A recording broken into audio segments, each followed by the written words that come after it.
Mesdames, Mesdemoiselles, Messieurs, bonsoir. Jusqu'à vendredi prochain, une centaine d'étudiants venus de 37 pays étudient le fleuve du Var, invités par l'École Polytechnique de Nice dans le cadre du programme Erasmus. Ces étudiants en hydrotechnologie sont venus apprendre les règles de constructibilité ou encore d'aménagement du territoire à proximité d'un fleuve. Autant de connaissances qu'ils pourront ensuite mettre en pratique dans leurs pays respectifs. Du côté de Saint-Isidore, le reportage de Pascal Varnier et Jean-Christophe Routier. Leçon du jour, étude du Var, fleuve capricieux dont les digues font l'objet d'aménagements constants depuis 2 siècles. Les élèves sont tous de futurs ingénieurs en hydraulique comme Mi Wu, étudiante chinoise de l'université de Canton.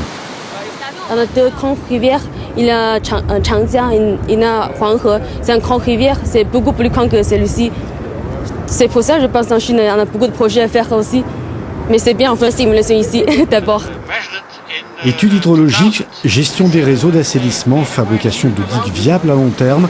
Ces élèves ont étudié le Var dans leur pays durant 3 mois sur Internet. Aujourd'hui, premier jour de stage pratique sur le terrain.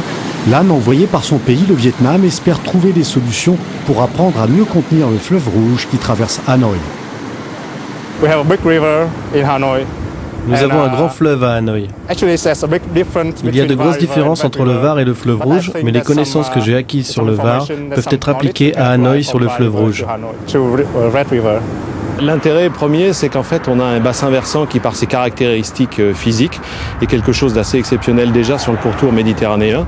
Et puis surtout, au cours des 2 derniers siècles, il a connu toute une série d'aménagements, tant sur le plan hydraulique que sur la gestion du territoire, qui constitue aujourd'hui quasiment un modèle réduit de ce qui se passe sur l'ensemble des grands fleuves côtiers à l'échelle internationale.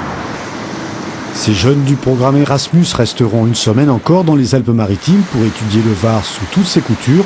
Ensuite, retour dans leur pays d'origine pour mettre en application ce qu'ils ont appris ici.